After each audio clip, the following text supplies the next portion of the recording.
The Australian team just finalising their strategy for the second and last 25 minutes of the second Smoke-Free Touch World Cup. Ahead by 3 points to nil as the sun has gone down here at Avondale, and the cool wind that has blown here all week chilling the fans, but the big crowd of over 5,000 people staying here to watch this, the most important match of the tournament, the men's open final. And I guess the organisers have probably underestimated the popularity of this tournament. If they'd known how many people were going to come out here, I'm sure they would have put even bigger scuffle towers in than they have.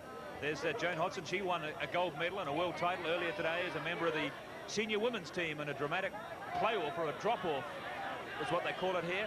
It went to a play-off against the Australian team, but New Zealand eventually won it. It's their only victory so far today as the Australians sweep on to attack in the first minute of the second spell, ahead by 3-0. Yes, Brendan, and those Wellingtonians down at Wellington watching the game today will be pleased to know that Desiree Rothel scored the winning try when the drop-off was down to 3 on each side, and she scored a sensational try off an inside ball from Joan Hodson to win the gold medal for the New Zealand over 27 side. It was a magnificent effort from her. Well, if the New Zealand men can string together 3 quick tries, we might have another one of these drop-offs, which is equivalent to a play-off. The reference to the word drop there stems from the fact that every 2 minutes, one player from each side drops out of the match, and so you get down to a situation where you've only got really 6 or 7 players on the field. That's the situation we had in the senior women's final, and eventually New Zealand broke the deadlock when the triple international, Desiree Rothel, scored the winning try for New Zealand. Yeah, it was a magnificent try as well. It was one of the highlights of the tournament, and certainly really representative of New Zealand, because at this level of competition, everybody represents all that's excellent in the sport. And for New Zealand to win a world title against Australia in 1991, Brent, is no mean feat. And it might be the only New Zealand team that picks up a world title here today and stops the Australians from making a clean sweep of 6 world titles. They've won 4 out of 5, and they're trying to make it 5 out of 6 here. Again, Brendan, one thing you can't do in touch football either is that if you touch and pass the ball at the same time, in touch football it's a turnover, regardless of when and how the touch is made. In that 50-50 area, it's always a turnover. New Zealand taking the ball up inside the Australian half.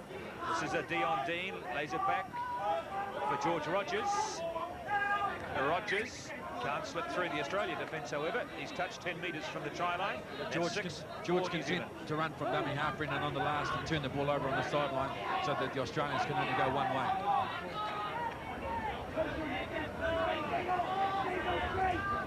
Craig Pearce. Here's the elusive for Sam Ayub, the top try scorer in the world. Look at the speed of these Australians. Jim Marinos across to number 13. Julian Buckmaster, the winger. But the New Zealand defence scampered back, and they did a good job. I thought the Australians would be in there. Yeah, again, and you notice the Australians, when they get down to the New Zealand end of the ground, they don't try and slow the game up the way that our guys do. They maintain the momentum of the game, and they look for quick dumps, quick scoops from dummy half, and they're always looking for little short balls. Boy, that little number 7, Sammy Ayub, he's marvellous to watch. It reminds me of some of those great Australian rugby league halfbacks, the Tommy Radonicuses and the Peter Sterlings. He's really quick and fast from the ruck. Yeah, certainly, and he plays in the Parramatta competition in New South Wales as well, Sammy Ayub, which is regarded as one of the top comps in Australia. But at the moment, we're watching Shane Rigby. Here he is. Here's Slippery Sammy. Yeah, he's been a standout star at this tournament. He's been the best player by a mile. He's been terrific to watch, and he's a great ambassador of the game, Brendan. We spoke to him earlier on before the game, and he's pretty keen on promoting the sport. Very generous man as well. He gave Ken Laban a cap. As the Australians again spin the ball wide to Adrian Lamb. To Julian Buckmaster, who's come in off the wing, number 13. Lamb again, running at the New Zealanders, pushing them back towards their own line.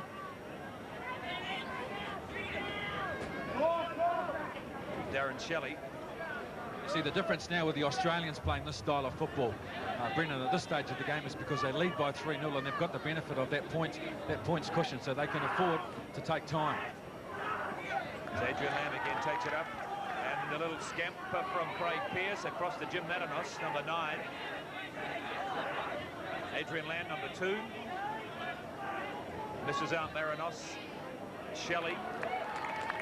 But the fumble from Shane Rigby relieves the pressure for New Zealand.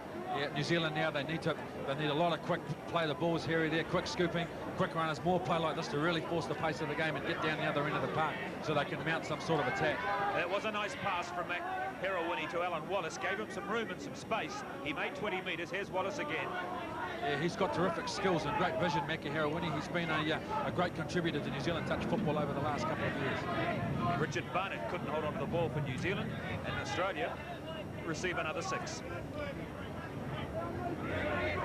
Ayub to Darren Shelley. Semi Ayub again. Ayub scampering away from the New Zealanders, but scooting across there was John Rangahuna and picked up the little Australian just 2 metres short of the line. Yeah, that man there, Semi Ayub, you're really looking at one of the genuine stars of world touch football. He's a great player. Barnett. Eric Rush. The whistle had gone. The New Zealanders receive a fresh set of 6 for an infringement by Australia, as Eric Rush makes 15 metres. George Rogers, Eric Rush at dummy half.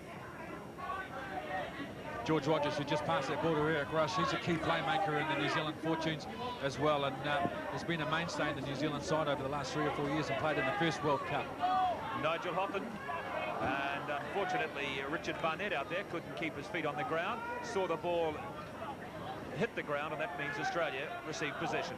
No change to the half-time score. We've had 7 minutes of play in the second half here at Avondale. This is live on One World of Sport. First time ever we understand that touch football has been telecast live anywhere in the world, and Australia leading the men's final by 3 tries to 0.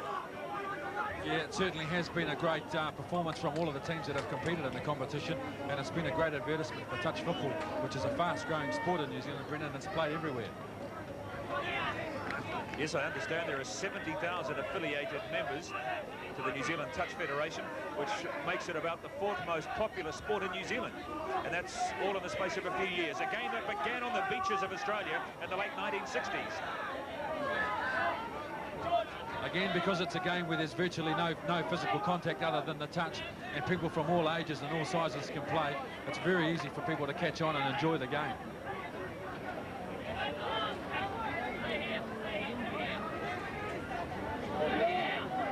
Many of the provincial sides as well, Brendan, with the New Zealand provincial national competition coming up in the next couple of months, will be watching this game, and many of them will aspire to play at the next World Cup. Certainly a sport that places and asks a lot of the fitness of the individuals who wish to play it at this level. Oh, certainly your anaerobic and a lot of those terms that are familiar to trainers play a very big part in touch football. Eric Rush, a man who's been very busy in 1991 with his 7-a-side rugby at the start of the year. The rugby 15-a-side during the winter months, and now finishing off the year with the World Tournament here. Yeah, that looks like a tough call on Eric Rush there. He scooped the ball up from a quick dump by Mac Herawini. Thought the Australian player was inside the 5, ran straight at him, but the referee ruled that he was dummy half touch and turn over to Australia. The Australians just get the impression here, Ken Laban, that they're quite happy to sit on this 3-0 lead. They don't appear to be playing with quite the same punch and the same penetration as they did in the first 25 minutes. No, Brendan, they're a professional side as well, and they're well aware of the fact that the New Zealand side have had a couple of minutes break, and they'll be fresh. So they'll be quite content for the next 4 or 5 minutes just to play field position, play the game at a quick pace, and wait till the New Zealand side starts to tire a bit, and then I think they'll turn on a little bit more razzle-dazzle. Patrick Grehan looking for some support, but it was closed down by New Zealand. So we've had 10 minutes of the second half. No change to that half-time score. New Zealand trailing by 3-0. Given the defensive record of the Australian side over the last 5 years, Brendan, I don't think any side has scored more than 3 tries against them. So history's really on their side as well, as being able to protect this lead and go on with it and come away with the result. Well, they did concede 3 tries in one of their round-robin matches earlier this week, but they scored 10 themselves, so they obviously were in no doubt about the result.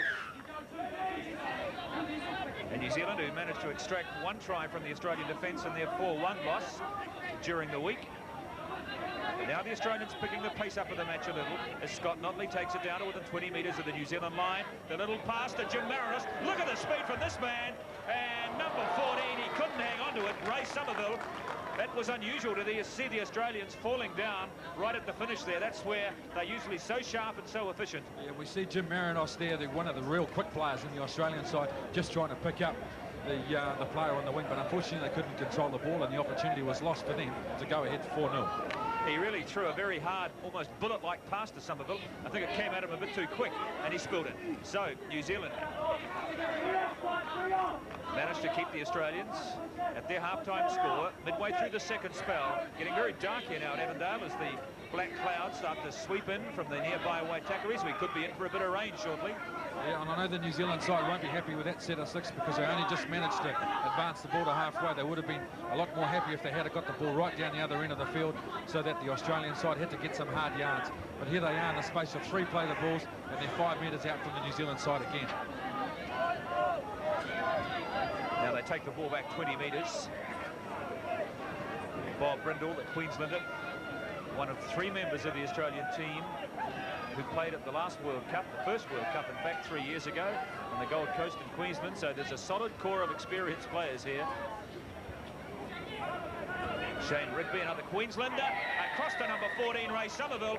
And what does the referee say? The referee's ruled a forward pass, Brendan, again, so that was a let-off for the New Zealand side again. And a lot of it can be put down by the fact that they've got to get the ball over the halfway. And Eric Rush has been spoken to there by the referee. I think he's suggesting to him that there was an elbow there from Eric Rush, or given him a warning anyways. Let him off this time. Eric being aggressive. He knows that New Zealand have got to break out of the shackles that the Australians have imposed on them, and a bit of aggression wouldn't go amiss. But you've got to be careful with the aggression in this sport. It's a non-physical contact, remember. You can only touch your opponent.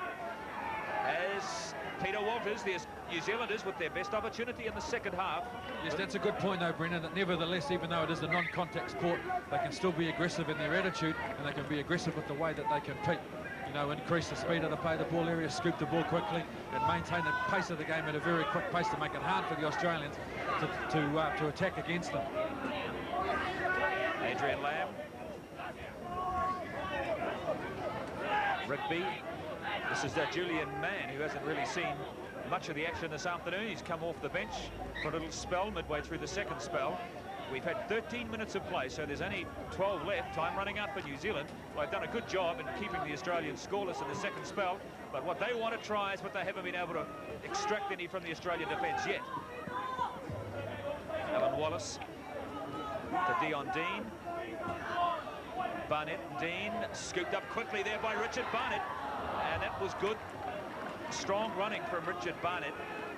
Yeah, again, he was trying to pick the player up on the outside who he thought was there. He scooped it up from dummy half, ran for the outside, tried the ball over the top, but the player on the outside came in short for the inside ball, and unfortunately the pass went to the ground. So that's another good opportunity lost for the New Zealand side.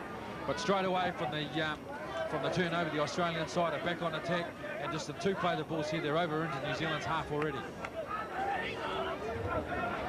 Shelley across to Stephen Mueller, and a few mistakes creeping into the Australian game in the second spell. 2 tries which they should have scored, but went begging through a lack of finish, and a few spilled passes as well as the New Zealanders coming at the Australians. Houghton, and as he steps through, I thought he got touched. Yes, he did. The referees called that he got touched, and he ran from dummy half, so therefore it's a turnover. I think Nigel Houghton might just have been trying to test the referee's vigilance there, and thinking if he kept on running, he might have convinced the referee that he wasn't touched. But they picked it up, and Australia come away with it. Here's little Sammy Ayub again. Not much of him, but it's all speed. Pops it up for Adrian Lamb. Shelley across to Stephen Mueller, and he runs out of room. Is the man who opened the scoring for Australia in the first minute, number 10, Stephen Mueller. Since then, Australia have added another 2 tries, and they lead by 3-0. Mackie Harry Winnie, he did well. I thought he managed to keep the ball off the turf. That's not the way the referee saw it. No, that's a tough call from the referee. It appeared as if Mackie picked the ball up on the hop before it got onto the ground, but that's football. They just got to recover from that and get on with it, and defend now, put pressure on the Australian side. To the last 10 minutes of this World Cup final, and the men's open. Ayub comes in, lays it down so quickly, pushing the New Zealand defence back right to their own line as Scott Notley steps away. But the second New Zealand defender comes up and managed to make the touch on Scott Notley. Mackie Herawini gets away from the Australian captain, makes 20 metres. Yeah, great sidestepper, Mackie Harawini. He did very well there to get away from that first touch and get a couple of valuable metres for the New Zealand side. This is Barry Clemis. Clemis going on his own.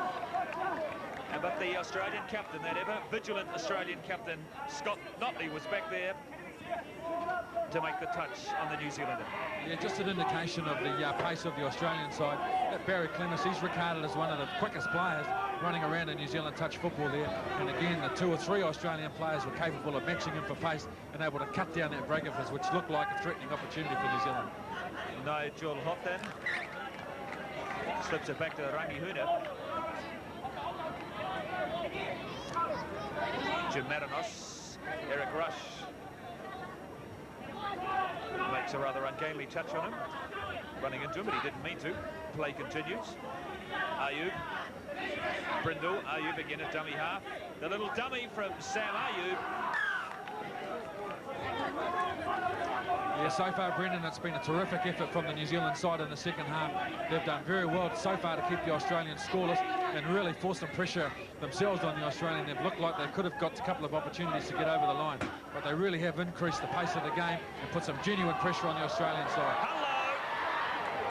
Away goes Patrick Green, but he didn't have the pace to clear away from Gary Nipper. But the line was open.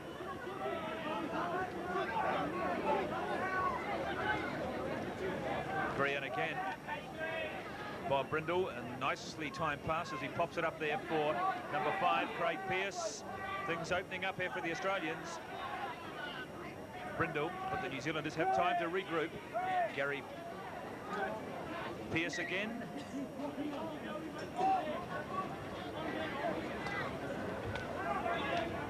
Mike McCarran for New Zealand. Really, the standard of this game has been terrific, Brendan, given the pace of the game and the amount of times the ball's been moved from players. There have been a lot of passes thrown, a lot of players involved, and because of the game being so quick, it's required a high level of concentration. There have been few errors, which is a credit to both sides. The New Zealanders certainly finishing just as strongly as the Australians here. They've matched them in the second half, both on attack and defence. Peter Walters, again, trying to make space out there on the right for Barry Clemis. The Australians playing it a little more conservatively, which is to be expected with a 3-0 lead at the break. This is the match they don't want to drop, of course. What's happened in the past 6 days is irrelevant now. It all hinges down to the result of this one match. And the Australians taking a very professional attitude to the game with a 3-0 lead, not trying anything too fancy. Scott Notley again sets it up for number 14, but once again the pass must have been forward, or was the touch made? I think the pass was forward, says the referee. Now that's 3 times the Australians in the second half have had tries set up and are gone begging. Yes, forward pass to number 14, Ray Somerville, and he's been on the receiving end of some bad luck in the second spell as Somerville. Yeah, I think that with Ray, he's plenty keen and he's a lot willing. But I just think there's probably a little bit of over-anxiousness on his part, and that he's just creeping forward there, and those passes slipping forward from the player inside. It's John Rangihuna runs back to the sub-zone, and Eric Rush joins him on the sideline as well. 2 replacements made of the New Zealand team as they ring the changes for the last 4 minutes of this match.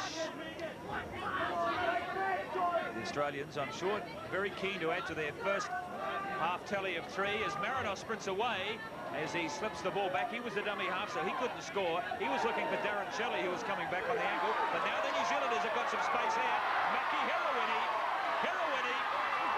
Where's the support for Harawini? He tried to pump the ball up for Dion Dean, but this Australian defence, you just cannot fault them. No, they recover very well. They regroup quickly, and again they were there in numbers to stop that play again. I think with Mackie did real well there to get away, but it probably would have been better if he had played the ball and played out another 5 touches, because it still was only the first. But they crowded Harawini, and when he had to pass it, it was a big loopy pass which the Australians were able to pull down. Another mistake. This time the pass going astray doesn't find Darren Shelley. New Zealand playing with plenty of vigour and plenty of confidence in the last couple of minutes of this match, and the crowd would dearly love to see them score. It's been a pretty barren afternoon for New Zealand, only the one title. We've heard the Australian national anthem play 4 times this afternoon. It's been a bit like the average day at the Commonwealth Games, where you usually hear it about half a dozen times a day, and I think we're going to hear it again in the next 10 minutes.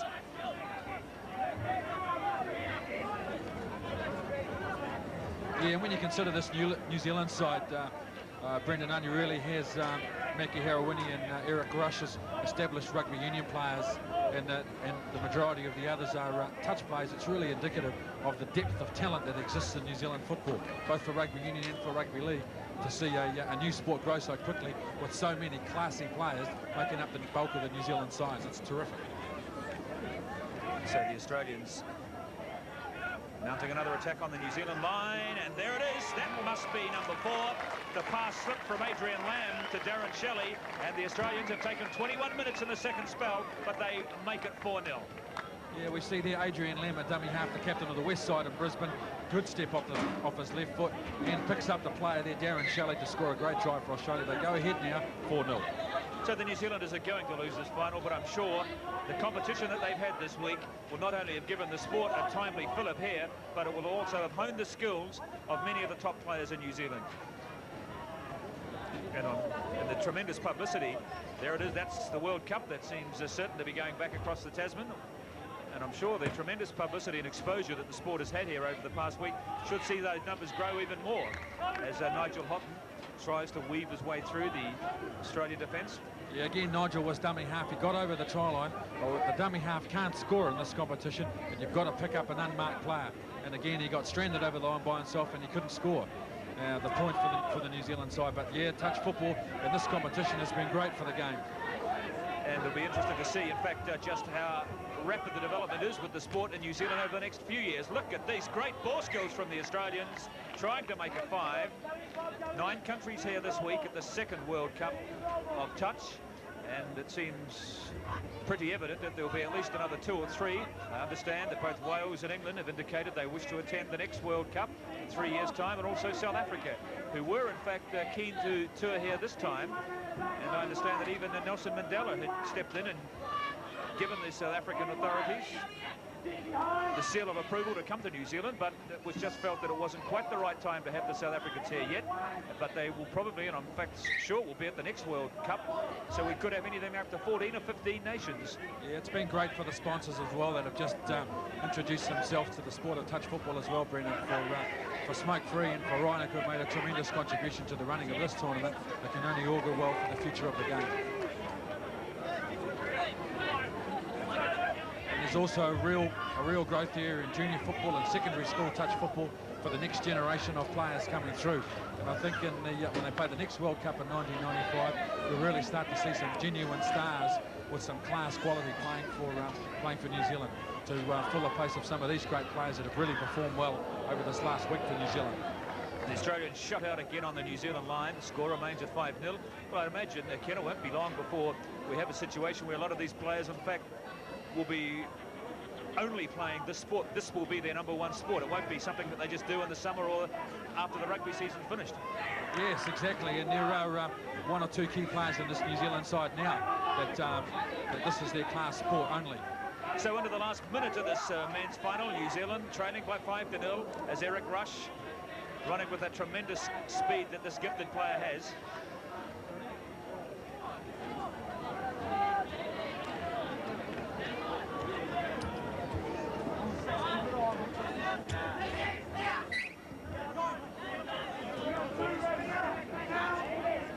Just a correction to that score. It is in fact 4-0 Australia, with just the 1 try in the second spell, leading by 4-0 against New Zealand.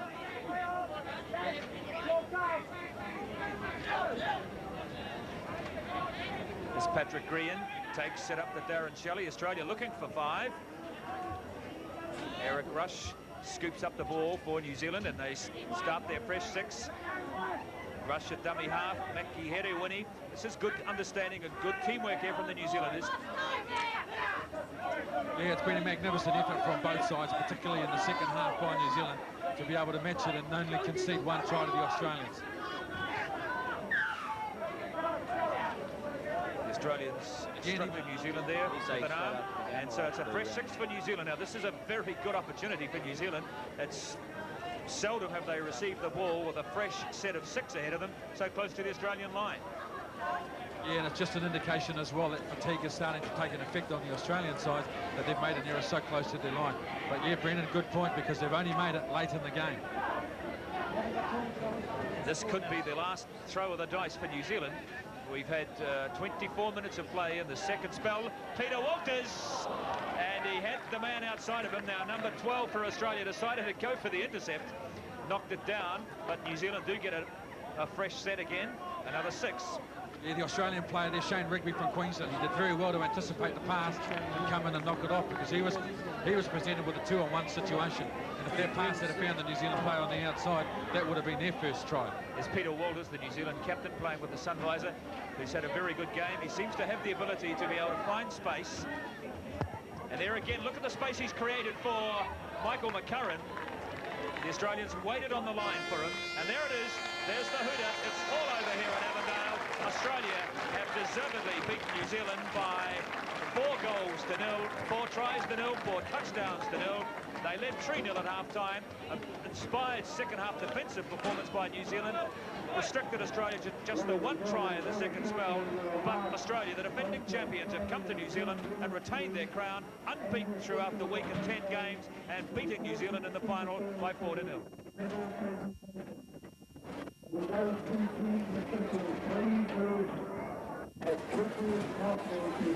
So, tremendous scenes here at the Avondale Racecourse. People who have enjoyed a spectacular afternoon of touch. We've seen 6 finals. Australia have won 5 of them, and the New Zealand senior women preventing the clean sweep. And there's Sam Ayub, who's played such an influential part in the Australian win this afternoon. Top try scorer from the tournament. That's the very handsome trophy that goes to the Australian team for their win this afternoon. The 2nd World Cup of Touch concluding the way it did 3 years ago in Australia, with Australia taking most of the major laurels. And we'll be back to talk to some of the victors and some of the vanquished in just a moment. Coverage of the 1991 Smoke-Free Touch World Cup was proudly presented by One World of Sport and Lifespan Smoke-Free.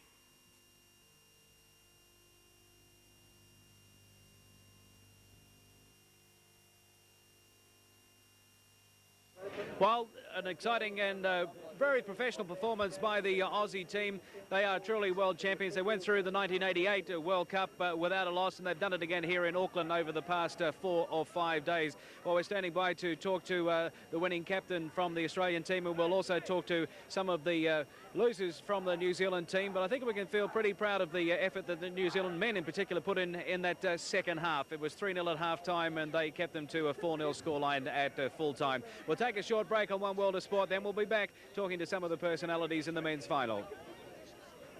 But you're too much.